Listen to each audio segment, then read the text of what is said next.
film you're about to watch is not an attempt to prove or disprove any particular aspect of the UFO phenomenon. It is a presentation of information and witness testimony, along with some analysis with the intention of getting closer to the truth on this vast subject. Let's start by stating that many people in high places are UFO believers, or at the very least are open-minded on the subject. In October 2012, Prince Philip instructed his aide, Captain Richard Hutton, to write in response to a Rich Planet viewer. His Royal Highness continues to keep an open mind on the subject of UFOs. For the last 2.5 years I've been collecting UFO reports from members of the public. The Rich Planet website, which is promoted by the Rich Planet TV show and hence receives around 1,700 visitors a day, has a page dedicated for visitors to report their UFO sightings.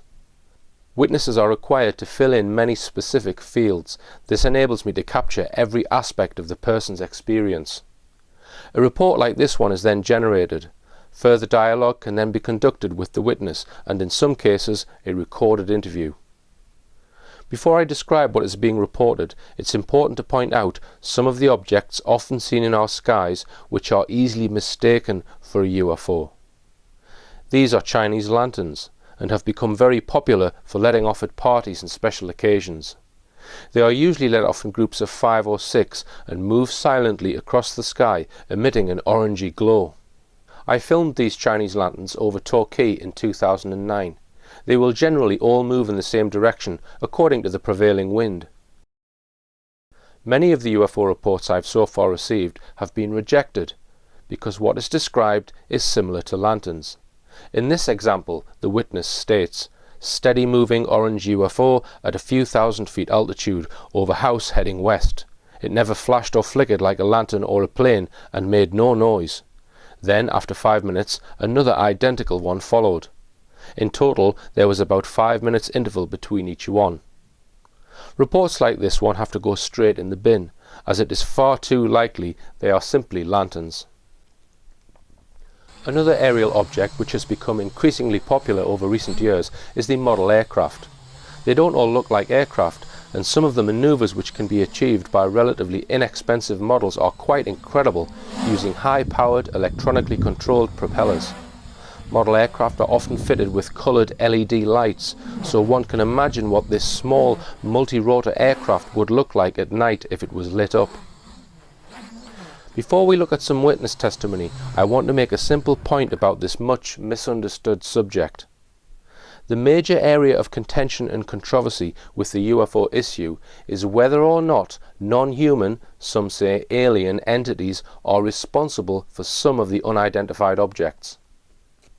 The most popular argument used by people claiming that UFO craft cannot be of non-human origin is that the distance to the nearest star would mean it impossible for them to travel here. Quite a narrow viewpoint in my eyes. Firstly, because it assumes we know everything there is to know about physics and the universe, which we undoubtedly do not. And secondly, it ignores the possibility that there are bases on or near the Earth which could have been here for millennia. There is, however, a third possibility in this argument, which people who haven't delved into the subject are usually oblivious to. This is that some UFO craft may have their origins in some kind of collaboration of the two.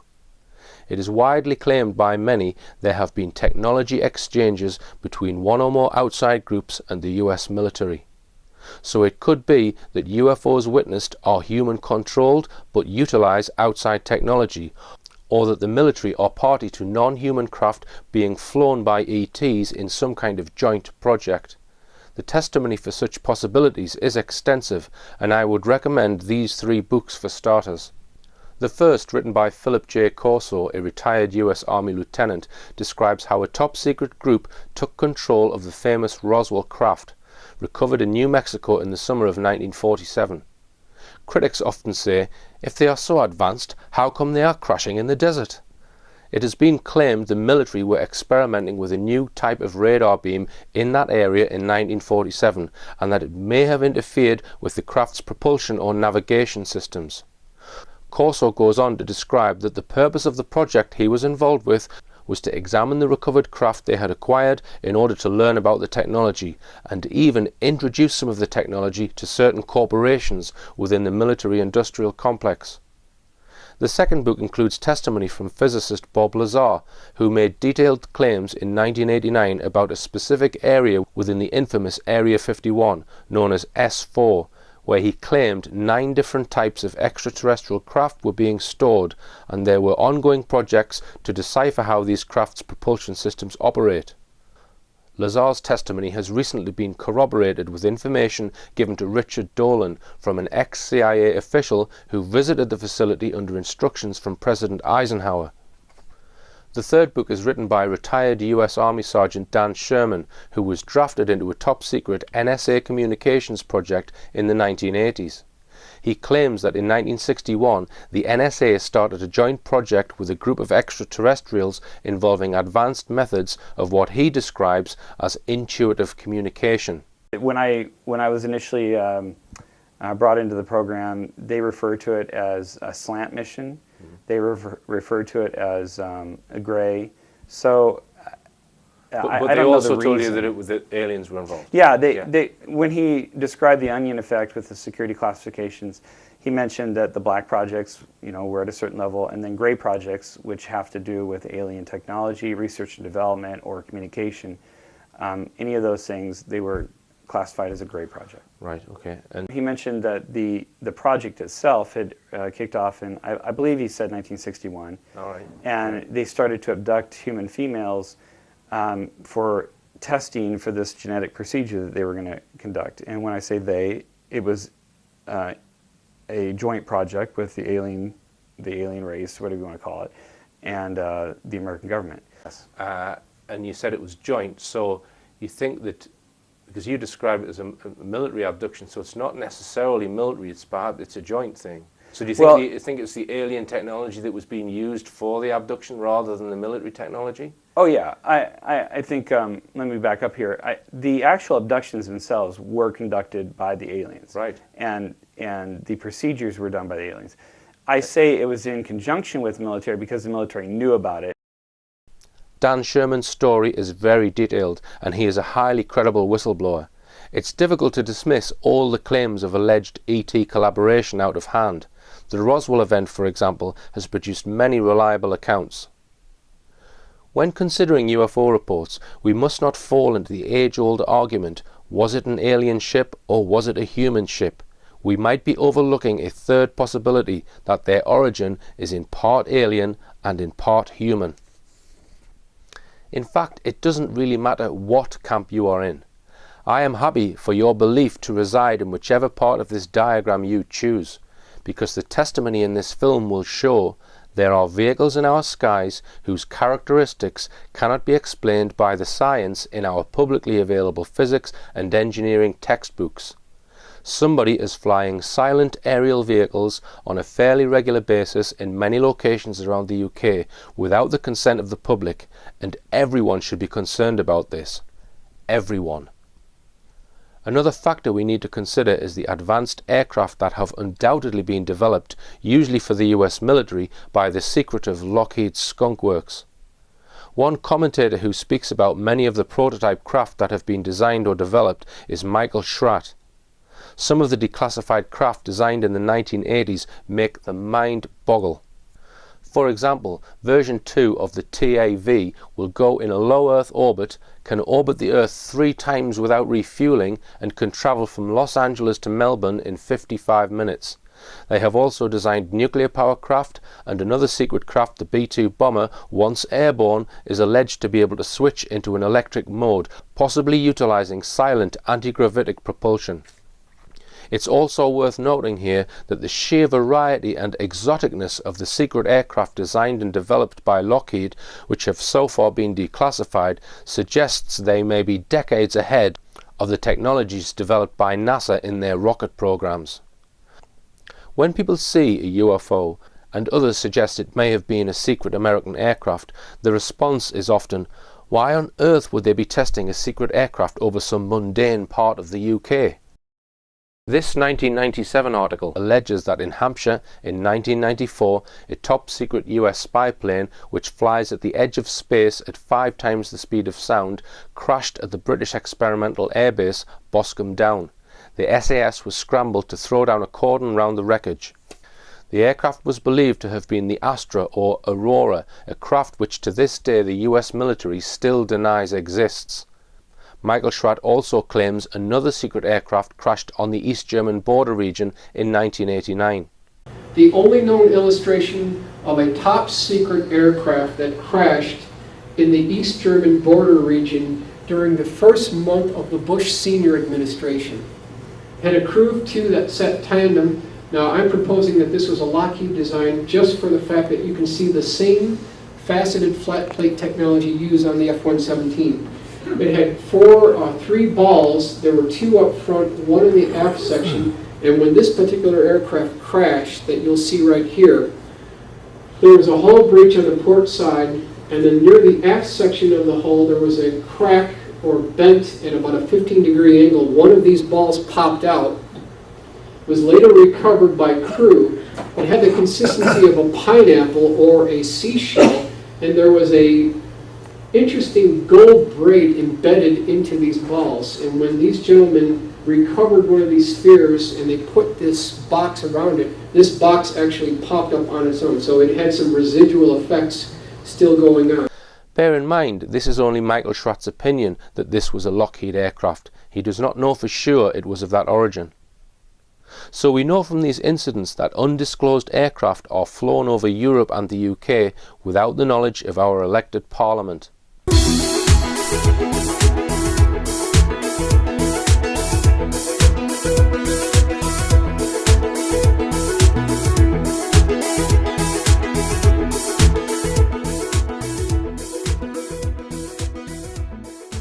From August 2010 to December 2012, Rich Planet has received 350 separate UFO reports. Of these I have discarded 188, over half, because either the information in the report suggests something conventional, or there is not enough information to draw any conclusion.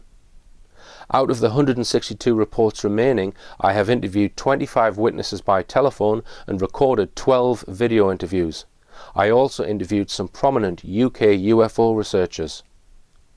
I've categorized the sightings into spheres, black triangles and disks, and split these up again into different sizes.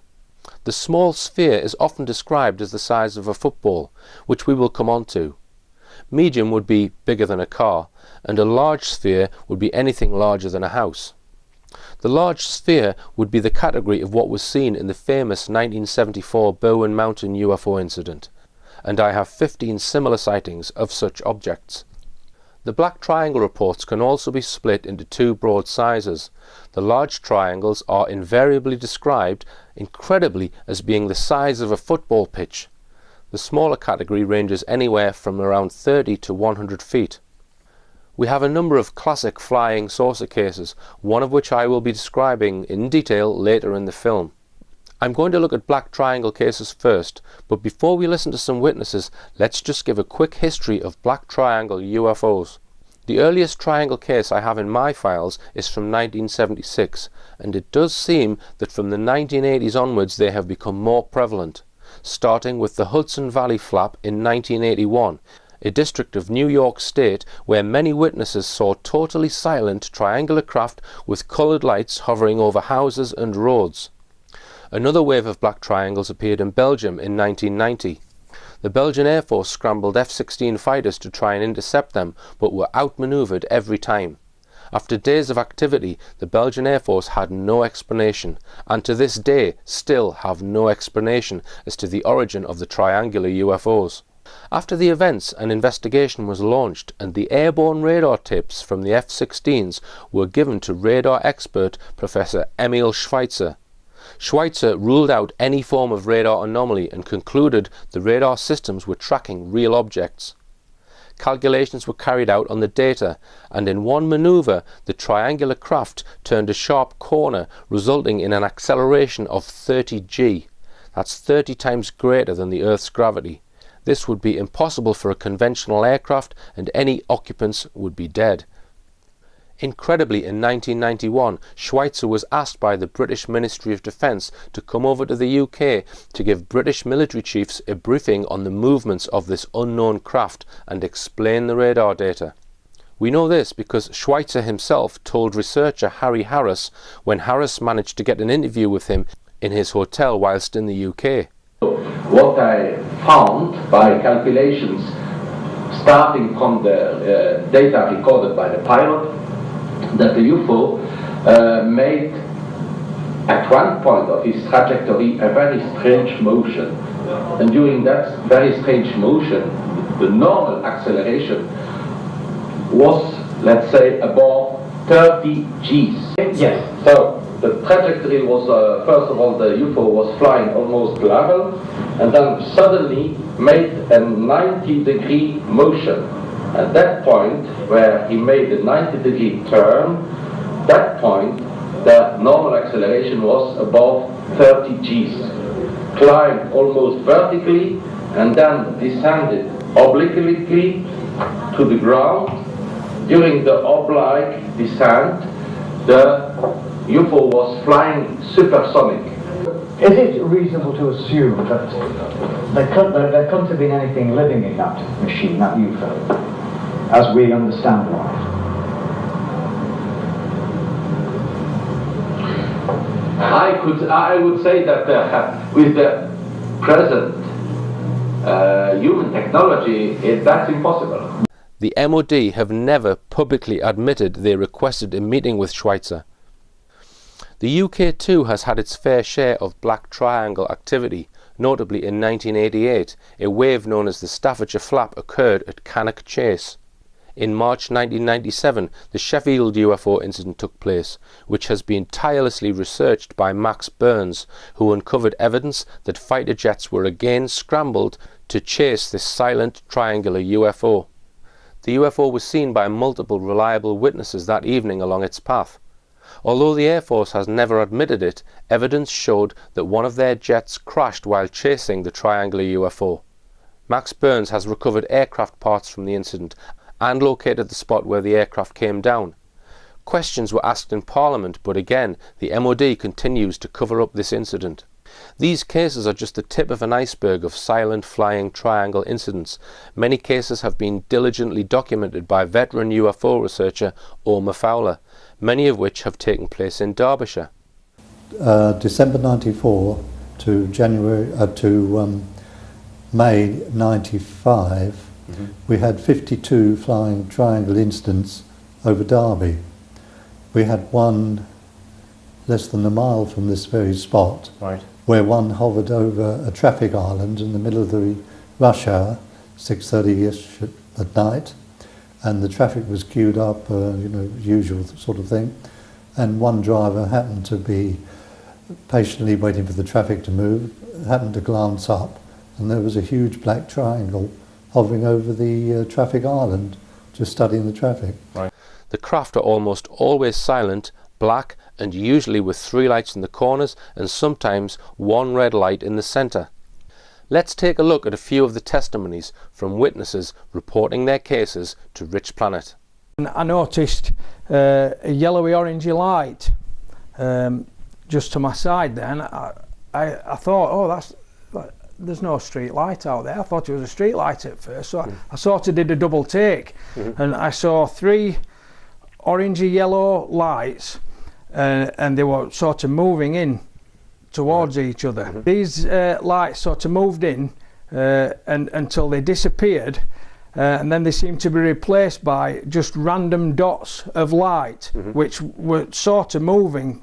So I would imagine that they were all on a huge craft that was actually turning, and then these lights were coming towards me, and as it come towards me and it took shape, it was a triangle, a big huge triangle with the lights all the way around the edge, and it went over my flat, and it ended up me out of my flat window with my mobile phone trying to get a photograph of the thing. Were the lights just along the sides or were they on the corners? Just I'd say no more than 8 on each side. Right, okay. I think there were fewer on the back side of it, and there was 1 red one in the centre. 1 red one well. in the centre, Yeah. and 3 white lights with a red flashing light. But what struck me most was it seemed to be still. It seemed to be completely still. It was like maybe 4 to 5 hours high, if you get me. But what I noticed is it was sort of rotating like that. That's why these lights. That's why these lights looked like they were going into each other, but they weren't because they were like a solid object. I looked up first and I saw this massive, great big black triangle sitting in there, and it wasn't. It seemed to be absorbing the light. You could see it against the light pollution. This thing, it's the size of it's massive, like a great big football field. So it was blacker than the surrounding sky. It was blacker than the sky. Right. That's how we could see it. And give me an estimate of size, Dean. Well, it must have been like bigger than a football field. It must have been at least a football field in size. It was huge. The height, I think, was about 3 or 4 houses high. Right. Heading towards north-northwest from south-southeast. Right. And then it kind of moved backwards towards me, if you know what I mean. But like really slow and smooth, and that's why I knew that's not an aeroplane, if you know what I mean. It was like really slow and smooth, like backwards like that, and then it moved forwards like that way, and then it sort of just did that a few times, and then just headed off. Right. But there were no sound at all. That's what was weird. The craft was going like that, Right. and turning round. Eventually, those lights on the back disappeared, and I could just see it like a cluster of lights. And the cluster of lights were moving, and then they all started coming towards me like that. And as it got closer and started going above, I could see then it was a triangle. It was absolutely massive, this thing. It had a white point of light. At each point there was a white piercing light, and in the centre was a small cluster of red and orange, like honeycomb arrangement of lights at the centre. Just sitting there. I didn't see it move. Nothing holding it up. Nothing holding it up. I was looking. Yeah, Did you hear any noise from it? No, I mean if there was a noise I probably couldn't hear it because of the engine. 1 o'clock in the morning, I took the dog out into the garden for his last roll around. Far off in the distance I could see lights flashing. I thought it was a helicopter because of the speed it was travelling at. But the lights were not as a helicopter normally is. They weren't strobing, but it made no sound. And I'm thinking, well, what the hell is this? And this one leading light with the 2 following, and it didn't split up, it was just one. It appeared to be just one solid object. It headed off towards Ackworth, which if you go to Ackworth you eventually end up in Rotherham, Right. if you keep going. And then a few days later, that's when I saw that thing in the newspaper, Right. which is like... Now, before we go to that, just give us an estimate of the distance and the size. If it were about 5 houses high, and then probably about 600 to 800 metres away from me. Right. You've estimated in your witness statement. About 30 metres-ish, if... Right. In size? Yeah, like length like that, 30 metres. Right. So your sighting was on the 20th of October. Yeah. And then that was a Wednesday. The following Monday I went back to work. I worked on nights at the time. And there was a sighting of a UFO in Rotherham. Yeah, in Rotherham, and it was a black triangle, Right. apparently, they said. It just says, baffled residents helplessly shouted at the triangular craft as it crept above the South Yorkshire town.